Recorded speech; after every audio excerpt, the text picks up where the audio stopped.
नमस्कार साथियों, स्वागत है आपका आज के हमारे इस वीडियो में। दोस्तों, आज के इस वीडियो में हम चर्चा कर रहे हैं इंडियन एविडेंस एक्ट की जो सेक्शन 10 है, धारा 10 है, जो प्रावधान करती है ऐसे तथ्यों की सुसंगति के संबंध में जो कि किसी षड्यंत्रकारी ने किसी षड्यंत्र के निर्मित होने के दौरान या निर्मित होने के बाद जो कुछ भी बात कही है, की है या लिखी है, तो ये जो तथ्य हैं जो कि षड्यंत्रकारी द्वारा कहे गए हैं, लिखे गए हैं या कोई बात की गई है, यह कब न्यायालय में सुसंगत होती है, कब इसका साक्ष्य न्यायालय में दिया जा सकता है, इन्हीं सब बातों के संबंध में सेक्शन 10 प्रावधान करती है, व्यवस्था करती है। अब यहां पर आपको यह भी बतला दें कि जो षड्यंत्र का कार्य है यह दो प्रकार की लायबिलिटीज को क्रिएट करता है। यह क्रिमिनल लायबिलिटीज को भी क्रिएट करता है, जिसके लिए हम आईपीसी की धारा 120A और 120B में देखते हैं, जहां पर कि आपराधिक षड्यंत्र के बारे में प्रावधान है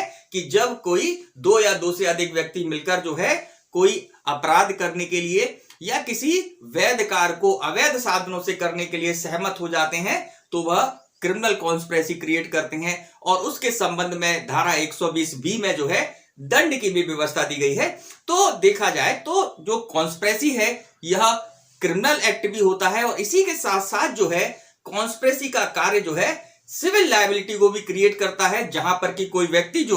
कोई अनुयोज्य दोष करता है या अनुयोज्य दोष करने के लिए कोई कॉन्स्पिरेसी करता है, तो वहां पर भी इस तरह के क्वेश्चंस अराइज होते हैं। सेक्शन 10 सिविल मामलों में भी अप्लाई की जाती है। तो मित्रों, चलिए देखते हैं सेक्शन 10 के उन इंपॉर्टेंट एलिमेंट्स को जो कि इसको क्लियर करते हैं, जिससे कि हम सेक्शन 10 को समझ सकते हैं। तो चलिए मित्रों, शुरू करते हैं आज का यह वीडियो। मित्रों, अगर आप जुडिशियल एग्जाम की तैयारी कर रहे हैं तो आप अनअकैडमी ऐप पर जाकर वहां के स्पेशल ऑफर्स का लाभ ले सकते हैं। वहां आपको कई सारे special batches and comprehensive batches वहां पर आपको मिल जाते हैं। इसी के साथ साथ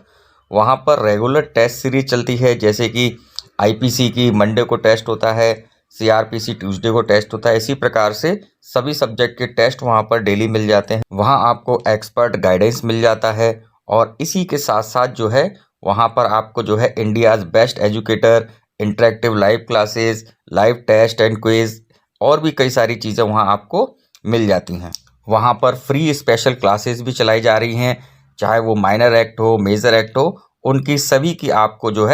फ्री क्लासेस वहां पर डेली बेसिस पर मिल जाती हैं। इसी के साथ साथ आपको वहां जुडिशरी आइकॉनिक के जो लाइव वीडियोस हैं वो भी आपको वहां मिल जाते हैं। और आपको अपने डाउट्स क्लियर करने के लिए डाउट सेशन अवेलेबल है लाइव मेंटरशिप प्लेटफॉर्म पर। आप वहां पर अपना स्लॉट बुक करा सकते हैं। मित्रों, यहाँ के जो प्राइसिंग प्लान है वो भी बहुत अफोर्डेबल है, क्योंकि ये मंथली बेसिस पर, 3 मंथली बेसिस पर और 6 मंथली अवेलेबल है। और अगर आप इन प्लान्स को लेते हैं और हमारा जो कोड है LEG10, अगर आप इसको यूज़ करेंगे तो आपको 10% का डिस्काउंट भी मिलता है। मित्रों, इसका लिंक डिस्क्रिप्शन बॉक्स में दिया जा रहा है। आप वहां से अनअकैडमी के ऐप पर जाकर कोर्सेज का लाभ ले सकते हैं। मित्रों, इंडियन एविडेंस एक्ट की सेक्शन 10 को समझने से पहले हमें उस सिद्धांत को समझना चाहिए जिस सिद्धांत पर इंडियन एविडेंस एक्ट की सेक्शन कार्य करती है और तथ्यों को सुसंगत घोषित करती है। बात को समझिएगा कि इंडियन एविडेंस एक्ट की सेक्शन 10 जिस प्रकार से एजेंसी निर्मित होती है और एजेंसी के अंतर्गत जो उसके एजेंट होते हैं, जो उसके अभिकर्ता होते हैं, वह उस एजेंसी के उद्देश्य के लिए जब कार्य करते हैं तो उन एजेंटों का, उन अभिकर्ताओं का कार्य किसका कार्य माना जाता है? एजेंसी का कार्य माना जाता है, उस अभिकरण का कार्य माना जाता है। और इस प्रकार से वह एजेंसी उन अभिकर्ताओं के कार्य के लिए दायी होती है। तो इसी प्रकार से जो षड्यंत्र है इसको भी एजेंसी की परिकल्पना से देखा जाता है कि षड्यंत्र एक तरह की एजेंसी है और इसके जितने भी सदस्य हैं, जो भी षड्यंत्रकारी हैं, वह एजेंट है। और वे एजेंट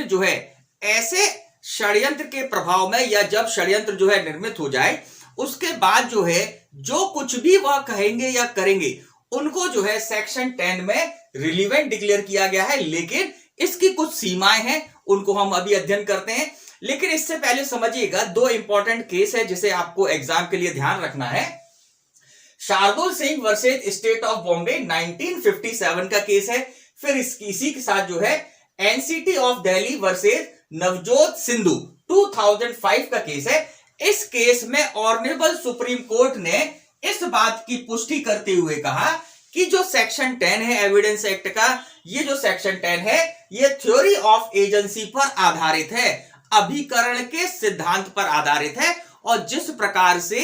जो अभिकरण के अभिकर्ता होते हैं, एजेंट होते हैं, उनके कार्य के लिए अभिकरण जो है वो जिम्मेदार होता है या वह लायबल होता है, उसी प्रकार से जब कोई षड्यंत्र है तो उसके षड्यंत्रकारियों ने जो कुछ भी कार्य किया है वह उस षड्यंत्र के लिए किया है या वह षड्यंत्र जो है उसके लिए दायी होता है। तो इस सिद्धांत पर जो है सेक्शन 10 काम करती है। अब हम देखते हैं कि सेक्शन 10 के अंतर्गत जो है क्या क्या सीमाएं हैं और किस प्रकार से तथ्यों को सुसंगत घोषित किया गया है। तो देखिएगा, यहां पर हमने अध्ययन की दृष्टि से, स्टडी पॉइंट ऑफ व्यू से,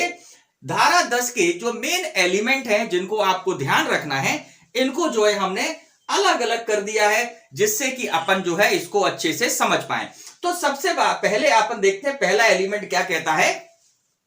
जहां की यह विश्वास करने का युक्तियुक्त आधार है कि 2 या अधिक व्यक्तियों ने षड्यंत्र किया है। तात्पर्य यह है कि इस सेक्शन को, सेक्शन 10 को अप्लाई करने के लिए जो है सबसे पहला आधार क्या है कि भाई न्यायालय को यह युक्तियुक्त आधार है, अभी साबित नहीं हुआ है, ये ध्यान रखिएगा, साबित नहीं हुआ है, लेकिन न्यायालय के पास युक्तियुक्त आधार है कि 2 या 2 से अधिक व्यक्तियों ने षड्यंत्र किया है। और इस षड्यंत्र के प्रभाव में, ये षड्यंत्र काय के लिए किया है, ये भी बहुत इंपॉर्टेंट है। सेकंड एलिमेंट देखिएगा, उन्होंने षड्यंत्र किया है या तो किसी अपराध को करने के लिए, ध्यान दीजिएगा आईपीसी की धारा 120A और 120B जो है ये षड्यंत्र के, आपराधिक षड्यंत्र के बारे में प्रावधान करती है। तो 2 या 2 से अधिक व्यक्तियों ने क्या किया है, या तो अपराध का षड्यंत्र किया है या तो जो है अनियोज दोष को करने के लिए षड्यंत्र किया है। अनियोज दोष जो है टॉर्ट्स के अंतर्गत जो है यह कह सकते हैं कि इसके तहत जो है क्षतिपूर्ति दिलवाई जाती है। मतलब कि ये जो सेक्शन 10 है यह सिविल केसेस के संबंध में भी प्रावधान करती है और इसी के साथ साथ जो है क्रिमिनल केस के संबंध में भी प्रावधान करती है। तो यहां पर क्या कहा गया, अपराध या अनियोज दोष को करने के लिए मिलकर षड्यंत्र किया हो तो ऐसी स्थिति में वह उनके सामान्य आशय के बारे में उनमें से किसी एक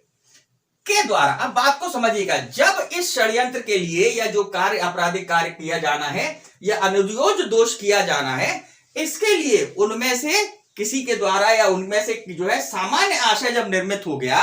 और सामान्य आशय जो है उनमें से किसी एक व्यक्ति के द्वारा जो है अगर धारण कर लिया है, तो उस समय के पश्चात, जिस समय सामान्य आशय गठित हो गया है, उस समय के पश्चात जब ऐसा आशय उनमें से किसी एक के प्रथम बार मन में धारण करने के बाद, मतलब कि जब वह षड्यंत्र क्रिएट हो गया और उनमें से किसी एक, मतलब सभी लोगों के द्वारा या किसी एक के द्वारा भी वह आशय मन में धारण कर लिया गया, उसके बाद जो कोई भी बात या जो कुछ भी बात उस षड्यंत्र के बारे में कही जाएगी या की जाएगी या लिखी गई है, बात समझिएगा, षड्यंत्र का आशय मन में धारित हुआ, मतलब कि मस्तिष्कों का मिलन, जैसे कि आपको पता ही होगा कि भारतीय दंड संहिता की धारा 120A के अंतर्गत जो है परिभाषा दी गई है आपराधिक षड्यंत्र की, और वहां पर क्या बताया गया है कि भाई सहमति हो जाती है, मस्तिष्कों का मिलन हो जाता है। तो वही मस्तिष्कों का मिलन होने के बाद उनमें से किसी भी एक व्यक्ति ने जो आशय धारण कर लिया है,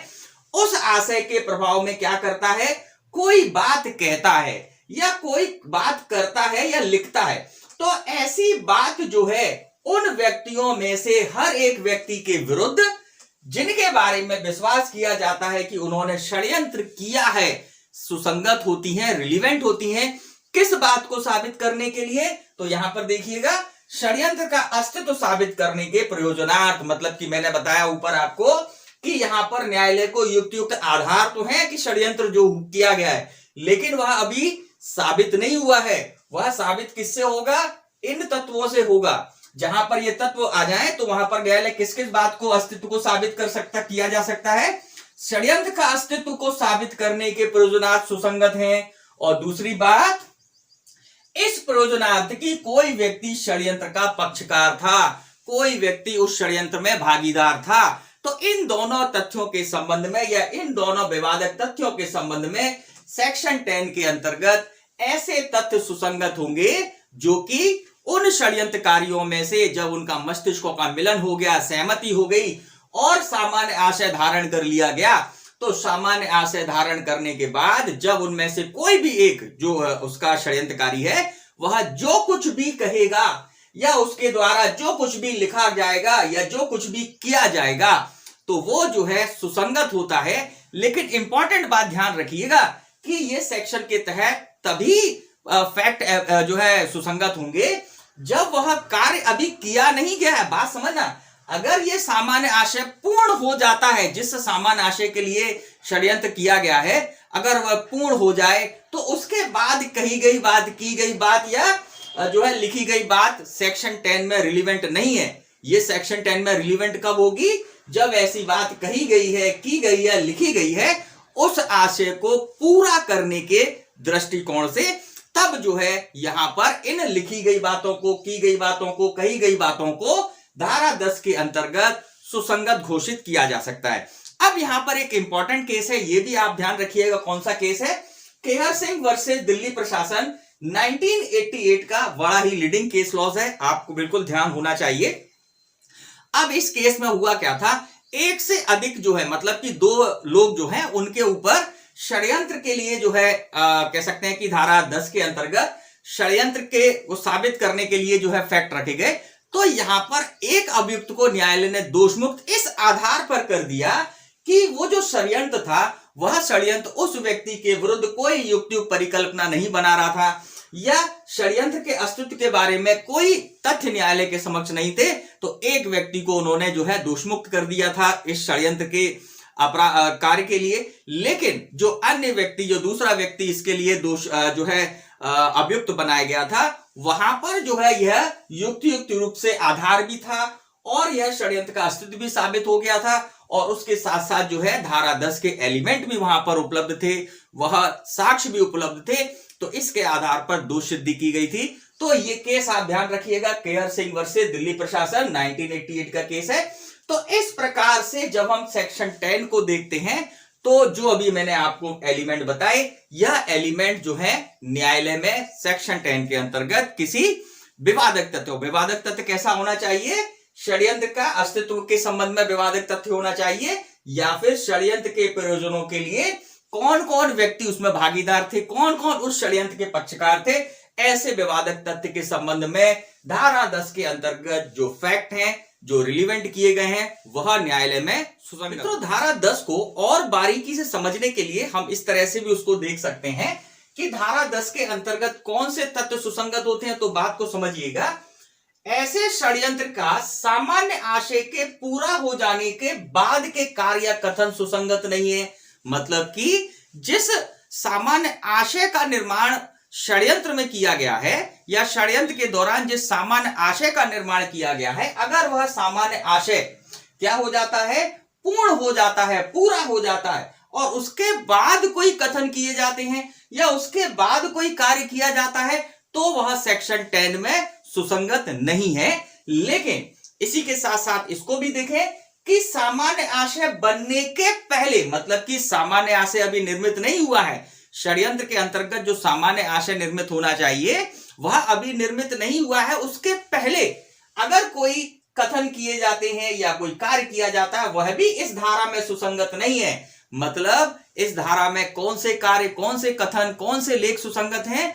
जो कि सामान्य आशय के निर्मित होने के बाद क्या किए जाते हैं और सामान्य आशय के पूर्ण होने के पहले के बीच के दौरान जो कुछ भी उस षड्यंत्र के जो षड्यंत्रकारी हैं उनमें से किसी एक के द्वारा भी अगर जो है कोई कथन किया जाता है उस सामान्य आशय के संबंध में या कोई कार्य किया जाता है उस सामान्य आशय के संबंध में, तो वहां जो है वे कथन, वे कार्य, वे लेख जो है सेक्शन 10 में सुसंगत होते हैं और न्यायालय में जो है साक्ष्य के रूप में पेश किए जा सकते हैं। मित्रों, इसी के साथ आज का ये वीडियो यहीं पर समाप्त करते हैं। अगर आप हमारे इस चैनल पर नए हैं तो आप सब्सक्राइब जरूर कर लीजिएगा और अगर आपको वीडियो अच्छा लगा है, आपको कुछ जो है वैल्यू एडिशन हुआ है, तो आप जो है लाइक जरूर करिएगा और आपके कोई प्रश्न है, कुछ जानना चाहते हैं, तो आप कमेंट बॉक्स में हमसे जो है कमेंट कर शेयर कर सकते हैं, उसका रिप्लाई हम जरूर करेंगे। और बेल आइकॉन बटन दबाना बिल्कुल ना भूलें,